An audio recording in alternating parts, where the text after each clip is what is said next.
अस्सलाम वालेकुम, कैसे हैं आप सब। आज की मूवी है टोटली किलर जो 2023 में आई थी और काफी अच्छी मूवी है। लेकिन उससे पहले अगर आपने मेरे चैनल को सब्सक्राइब नहीं किया तो फौरन कर लें। और अब देखते हैं क्या है इस मूवी में। मूवी के स्टार्ट में सिटी वर्ल्डन को दिखाया जाता है जहाँ आज से काफी साल पहले 1987 में 16 साल की लड़कियों का खून हो गया था उनकी 16वीं बर्थडे के दिन। और किलर ने इन सबको 16 बार स्टेप किया था। सबसे पहले टिफनी को, फिर मेरिसा को और फिर हैदर को। और ये किलर आज तक पकड़ा नहीं गया। और मरने वाली लड़कियों की उम्र 16 थी तो किलर को स्वीट 16 का नाम दे दिया, जिसने ब्लैक कलर का ड्रेस पहना हुआ था और एक मास्क लगाया हुआ था। और आज भी हेरोइन में वर्ल्डन में रोक उसी का कैटअप रहते हैं। और यहाँ अब मिलते जर्नलिस्ट क्रिस से जो स्वीट 16 पे पॉडकास्ट करता है। और आज हेरोइन के दिन टूर गाइड बन के लोगों को उस दिन के हादसे वाली जगहों पे विजिट करवाता है। अब सीन चेंज होता है और अब मिलते हैं जेमी से जो तैयार हो रही होती है क्योंकि आज उसे अपनी दोस्त एमेरिया के साथ कॉन्सर्ट में जाना है। मगर उसकी मॉम पैम उसे आज रात घर पे स्टे करने को कहती है। और इधर हम जेमी की डैड ब्रेक को भी देखते हैं। और ये दोनों जो 3 लड़कियां मरी थी उनके दोस्त थे। हाई स्कूल में ये सब एक साथ थे, जिसकी वजह से पैम के दिल में आज तक खौफ है। और उसने जेमी को सेल्फ डिफेंस की ट्रेनिंग भी दी है, कराटे भी सिखाए। तो जेमी कहती है उसे जाने दें, वो एंडिल कर लेगी। तो पैम भी मान लेती है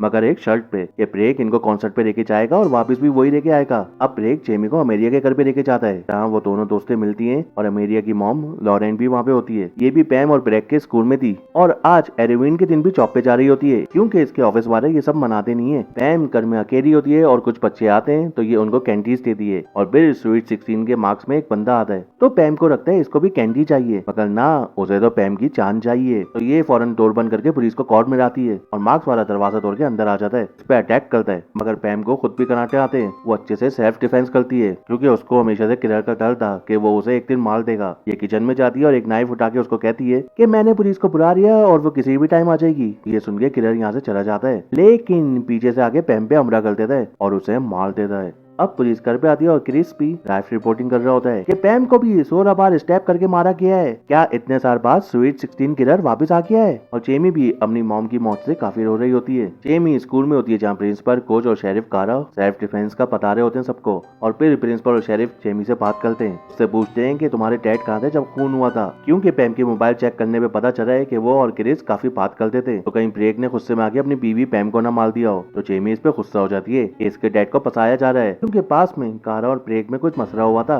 जब से ये शेरिफ उससे तपती है। और 1987 में कारा के डैड शेरिफ थे जो किलर को ढूंढने में नाकाम हुए थे। अब वो साइंस फेयर पे आती है और अपनी दोस्त एमेरिया से मिलती है जो एक टाइम मशीन बना रही होती है जो उसकी मॉम का आइडिया होता है जो उनकी बुक पे लिखा हुआ होता है। एमेरिया ने काफी बना रही है और डेट उसने 1987 की सेट की हुई है जिस दिन पहला खून हुआ था कि अगर टाइम मशीन चली तो हम किलर को पहला खून करने से ही रोक देंगे जिससे जेमी की मॉम नहीं मरेगी। उसके बाद जेमी घर की तरफ आ रही होती है और हम नोट करते हैं कि उस पे किसी ने नजर रखी हुई है। जेमी घर में क्रिस के पॉडकास्ट सुन रही होती है कि वहाँ पे ब्रेक आ जाता है और उसे पॉडकास्ट सुनने से मना करता है। और ये उससे मॉम के अफेयर की बात करती है तो ब्रेक कहता है ऐसा कुछ भी नहीं है, तुम्हारी मॉम किलर की तलाश कर रही थी और क्रिस अकेला वो बंदा है जिसको इन सब चीजों पे इंटरेस्ट है। तो बस इसी मामले में दोनों की बातचीत थी। और फिर ये क्रिस से भी मिलती है तो वो भी यही बात कहता है और उसे एक नोट दिखाता है जो किलर ने तीसरे खून होने के बाद पैम को दिया था कि अब नेक्स्ट टर्न तुम्हारी होगी। तो ये नोट लेके सीधा साइंस फेयर पे आती है जहाँ इसको अमेरिया भी मिलती है। और जब स्वीट 16 किलर भी आ जाता है और जेमी को मारने लगता है तो ये चांद बजा के टाइम मशीन में चुप जाती है। मगर किस्मत ऐसी कि वो ऑन हो जाती है और किलर उसको मारने के लिए वहाँ आ जाता है और उसकी चाकू मशीन में घुस जाती है और ये किलर को टक्कर देती है और मशीन स्टार्ट हो जाती है। और जेमी सीधा 1987 में पहुंच जाती है जहाँ का मोर कुछ अलग ही है और वो मशीन में आउट ऑफ सर्विस का बोर्ड लगा देती है ताकि कोई और यूज ना कर ले। और एक रेडी से ये सार कंफर्म करती है जो इसको बताती है 1987। और फिर वही जेमी को स्कूल तक की लिफ्ट देती है। ये स्कूल के रिसेप्शन पे आती है और बोलती है मैं एक एक्सचेंज स्टूडेंट हूँ जो कनाडा से आई हूँ। और ये बिना वेरिफिकेशन की इसकी बात मान लेती है। वाह 80s के रोक। और ये जिम क्लास ज्वाइन कर लेती है और वहाँ उसे वो तीनों लड़कियां मिलती है जिनका खून हुआ था, टिफनी, मेरिसा और हैदर। और इसकी मॉम पैम भी जो काफी स्टाइलिश और रूट है। इनका ग्रुप फुल बिखरा हुआ है, फ्यूचर वाली पैम से बिल्कुल अलग। जेमी इनको रात को पार्टी करने से मना करती है तो ये सब जेमी का काफी मजाक उड़ाते हैं, काफी रूट होकर इससे बात करते हैं। अब ये शेरिफ कारा के डैड के पास जाती है और उनको कहती है कि आज रात को खून होगा, प्लीज मेरी हेल्प कीजिए। मगर वो इसकी बात को समझते नहीं है और इसको भगा देते हैं। अब जेमी स्कूल में जाती है और अमेरिया की मॉम लॉरेन से मिलती है और उनको बताती है कि मैं फ्यूचर से आई हूँ, आपकी बेटी ने आपकी बुक से टाइम मशीन बनाई है। तो ये उस पर ब्रीफ कर देती है क्योंकि टाइम मशीन और बुक की बात सिर्फ उसे पता होती है। तो बिल जेमी उसको सब कुछ बताती है और उसे टाइम मशीन भी दिखाती है कि किलर के चाकू रखने के बाद ये स्टार्ट हुई थी। तो लॉरेन उसको बताती है कि एक मेटल डिटेक्टर की कमी थी जो इसने पूरी गलती। और प्रेजेंट टाइम में जेमी की तलाश हो रही होती है। शेरिफ और क्रिस वहीं होते हैं और ब्रेक भी वहीं पे आ जाता है और क्रिस पे गुस्सा होता है कि तुम्हें हर वक्त पॉडकास्ट की लगी हुई होती है। तभी वहाँ पे एमेरिया भी आती है और बोलती है कि जेमी मेरी टाइम मशीन से कहीं चली गई है, मगर कोई भी उसकी बात को सीरियस नहीं लेता। और वहाँ जेमी और लॉरेन टिफनी की पार्टी में जाने की तैयारी कर रहे होते हैं और वहाँ उसे प्रिंसिपल टक, कोच रैंडी और शेरिफ कारा का यंग वर्जन दिखता है और रैंडी, जेमी, लॉरेंस और टक को अंदर जाने नहीं देता और ये दोनों भी टक की मदद से अंदर चली जाती हैं। जेमी को वहाँ पे अपने डैड ब्रेक की जवानी भी दिखती है जिनका चक्कर टिफनी से चल रहा है। जेमी फिर बैम और बाकी सबके पास जाती है और उन्हें पार्टी बंद करने का कहती है। फिर हम वहाँ पे यंग क्रिस को भी देखते हैं जो इनकी पिक्चर देता है और फिर रैंडी जेमी को पार बेच देता है, मगर ये बिल चली जाती है। देखती है कि टिफनी और ब्रेक की लड़ाई हो रही होती है क्योंकि ब्रेक को पता चल गया है कि टिफनी ने उसे चीट किया है। अब जेमी इन सबके पास जाती है और उन्हें कहती है टिफनी के साथ रहने का, मगर कोई भी इसकी बात को सुनता नहीं है। रैंडी इसके पास आता है तो ये उसे ही भटक देती है क्योंकि कराटे आता है इसको। फिर जेमी अकेले टिफनी को ढूंढ रही होती है और क्रिस के पॉडकास्ट से पता चलता है कि उसकी लाश कैरेज में मिली थी, मगर वहाँ पे तो कोई और होता है क्योंकि टिफनी अपने पेरेंट्स के रूम में होती है एडी नाम के लड़के के साथ। अब ये वॉशरूम जाती है और वापस आती है तो रूम में कोई भी नहीं होता और वॉल्ड रूप से किरण निकलता है तो ये समझती है ये एडी है, मगर वो टिफनी को मार देता है। जिम्मी और पैम इधर आते हैं तो उनके सामने होती है टिफनी की लाश। ऑफिसर तो जिम्मी पे ही शक कर रहा होता है क्योंकि उसके आने के बाद ही खून हुआ है, मगर पैम कहती है कि नहीं ये तो उसको बचाना चाहती थी। और पार्टी के बाद पैम, जिम्मी और लॉरेन जा रहे होते हैं और पैम इससे पूछती है तुम्हें कैसे पता था ये मरने वाली है। लॉरेन इसको इशारे से सच बताने को मना करती है तो ये बोलती है मैं तो साइकिक हूँ जो फ्यूचर देख सकती हूँ और तुम मेरी हेल्प करो वरना तुम्हारे और दोस्त भी मारे जाएंगे। अब ये पैम के घर पे आते हैं और जेमी उससे पूछती है ऐसा कोई है जिसको तुमने तंग किया था और वो तुमसे बदला लेना चाहता है। अब ये इतनी रूट और बदतमीज है कि इनकी रिस्क भी काफी लंबी होती है। लॉरेन इनको कहती है कि तुम दोनों किलर को पकड़ो और सबको बचाओ, मैं चली टाइम मशीन सही करने। प्रेजेंट टाइम पे अमेरिया एक न्यू टाइम मशीन बना रही होती है कि वहाँ क्रिस आता है और बोलता है उसे अच्छे से याद है कि टिफनी कैलाश में मरी थी, मगर अब सब प्रूफ टिफनी का खून उसके पेरेंट्स के रूम में दिखा रहे हैं। तो अमेरिया उसको मैंडेला इफेक्ट के बारे में बताती है कि अगर पास में कुछ चीज चेंज हो जाए तो कुछ लोगों की मेमोरीज में पुरानी यादें रहती हैं। जरूर जेमी के जाने के बाद ये सब चेंज हुआ है। अब ये उस रात की पार्टी की पिक्चर देखते हैं जहाँ पे जेमी भी होती है तो इसको पक्का यकीन हो गया ये 1987 में गई है। और एक पिक्चर में जेमी ने अमेरिया के लिए एक मैसेज छोड़ा होता है कि टाइम मशीन को स्टेप करो, तो ये समझ जाती है कि मशीन में एक मेटल डिटेक्टर की कमी है। और पास में जेमी और लॉरेन स्कूल में जाते हैं और ये क्रिस के डैड को भी देखते हैं जो रिपोर्टर हैं। अब सबकी बातों से पता चलता है एक लड़की त्रिश के बारे में जिसे ये लोग बहुत तंग करते थे, मोटी त्रिश कहते थे,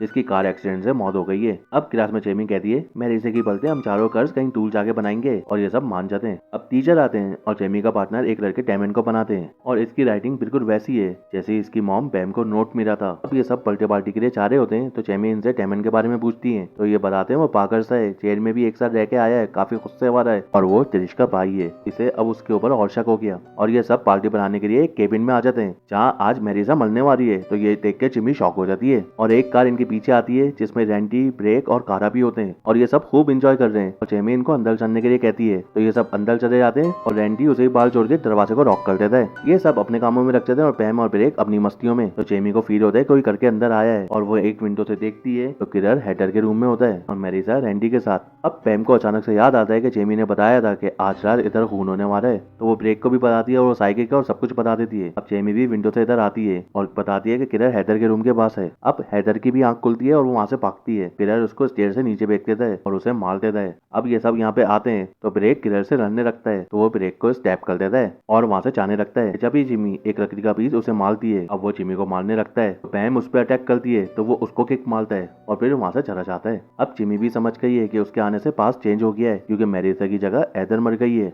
अब ये सब पुलिस स्टेशन में आते हैं जहाँ ब्रेक कारा पे इल्जाम लगाता है कि ये खून के टाइम पे कहाँ थी, तो इनकी लड़ाई हो जाती है। अच्छा, जब ही कारा ब्रेक से तपती है और ये लॉरेन से मिलती है जो इसको टाइम मशीन की अपडेट देती है कि सिग्नल के इश्यू है जो वो टीवी ब्रॉडकास्ट के सिग्नल से कवर कर लेगी। अब जेमी को डेमन नजर आता है और ये चुपके से उसकी वैन को चेक करने जाती है, मगर वहाँ कुछ खास नहीं मिलता। अगर वहाँ डेमन आ जाता है जो काफी सीधा और डरपोक सा है तो ये समझ जाती है किलर तो नहीं है। और जब भी वहाँ पे टॉक भी आ जाता है और वो बोलता है कि किलर इनका अभी कुछ भी नहीं कर सकता क्योंकि इसने भी कराटे सीखे हुए। जेमी लॉरेन से मिलने जाती है और वो बताती है कि टाइम मशीन तो रेडी है, मगर फोन बूट उसका पावर बटन था, अगर वो खराब हो गया और उसके पास फ्यूचर के जो ये सही नहीं कर सकती। इन्हें अब पावर बटन की सोर्स को चेंज करना होगा। तो उन्हें एक सामने चूल्हा नजर आता है तो ये सोच लेते हैं पावर बटन उसी को ही बनाएंगे और ये वहाँ जाते हैं और स्टाफ से कहते हैं इस पे खराबी हो गई है, हम इसको सही करने के लिए आए और वो फौरन इनकी बात मान के यहाँ से चला जाता है। वाह, लॉरेन टाइम मशीन उसे कनेक्ट करने के काम में रख जाती है। जेमी इन सब के साथ प्लान करती है कि मरीसा को हॉरर हाउस में भेजेंगे और किलर उसके पीछे आएगा तो हम सब उसको पकड़ लेंगे। मरीसा हॉरर हाउस की तरफ जाने लगती है और सच में किलर उसके पीछे आता है, जो यंग क्रिस देख लेता है और प्रेजेंट टाइम पे उसको याद आ जाता है कि उसने मरीसा और किलर को देखा था। यहाँ अमेरिका की भी टाइम मशीन बन गई और वो क्रिस से मेटल डिटेक्टर मंगवाती है। जेमी और पैम को कारा मिलती है जो बोलती है ब्रेक ने मेरे साथ गलत किया है, मैं किलर नहीं हूँ। मरीसा अब हॉरर हाउस में आ जाती है, यहाँ पे ये सब छुपे हुए हैं और अब किलर भी आता है और उसे जेमी के बारे में पता लग जाता है और वो उस पर हमला करता है। ये सब आ जाते हैं तो किलर इन सबसे लड़ने लगता है। मैं उसके बैक पे अटैक करती है और ये उसे मारने जाता है तो पीछे से कारा आती है और किलर को मार देती है। अब ये सब उसका मार्क्स उतारते हैं तो ये टक था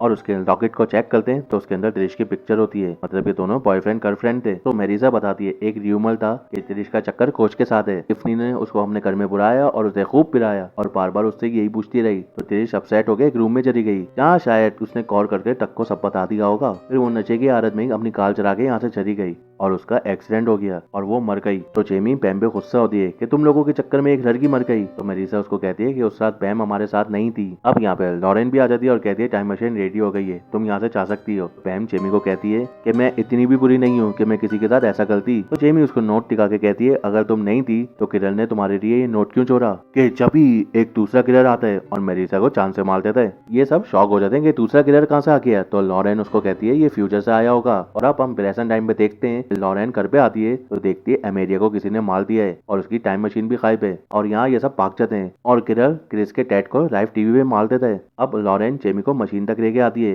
कि तुम तो अपने टाइम पे जाओ, लेकिन किलर वहाँ पे भी आ जाता है तो लॉरेन वहाँ से चली जाती है। अब किलर जेमी को मारने वाला होता है कि पैम अंदर आती है और उस पर हमला करती है और जेमी की जान बचाती है। अब किलर इन दोनों पे हावी हो रहा होता है और पैम को मारने वाला होता है कि जेमी चूल्हे का तोड़ खोल देती है जिससे पैम बाल चली जाती है और किलर का मार्क्स भी ले जाती है। और ये किलर प्रेजेंट टाइम का क्रेस होता है जो अमेरिका की टाइम मशीन से यहाँ पे आया है। उसने ओल्ड पैम को भी मारा था और वो नोट भी इसी ने बनाया था नकली, ताकि स्वीट 16 का खौफ सब में रहे और इसका पॉडकास्ट हिट रहे और इसको अवार्ड मिले। ये पागल हो गया है इतना कि इसने आधे अपने डैड को भी मार दिया। ये जेमी को मारने वाला होता है कि जब ही जेमी नेल गन से क्रिस को मार देती है और प्रेजेंट टाइम में आ जाती है। अब ये भाग के अपने घर पे आती है और अपने मॉम डैड से मिलती है तो उसे सुकून आता है और वहाँ अमेरिका और लॉरेन भी आ जाते हैं। अब लॉरेन उससे बाहर बात करती है कि मैंने इतने साल वेट किया कि टाइम मशीन से तुम निकलती हो किलर, अगर किलर आता तो मैं उसको मार देती। अब ये जेमी को एक बुक देती है, इसके जाने से यहाँ पे काफी चेंजेस हो गई है और वो सब कुछ इस बुक के अंदर है। जब ये एक लड़का इनके घर पे आता है तो ये बताती है ये इसका बड़ा भाई जेमी है और अब इसका नाम जेमी नहीं है बल्कि कॉरेट है। वाकई में अच्छी काफी चेंजेस हो गई, अगर उसने फाइनली अपनी मॉम को तो बचा दिया और बस इसके साथ मूवी एंड हो जाती है। यहाँ 2 किलर है, असली किलर टक ही था जो अपनी गर्लफ्रेंड त्रिश का मौत का बदला टिफनी, मेरिसा और हैदर से लेना चाहता था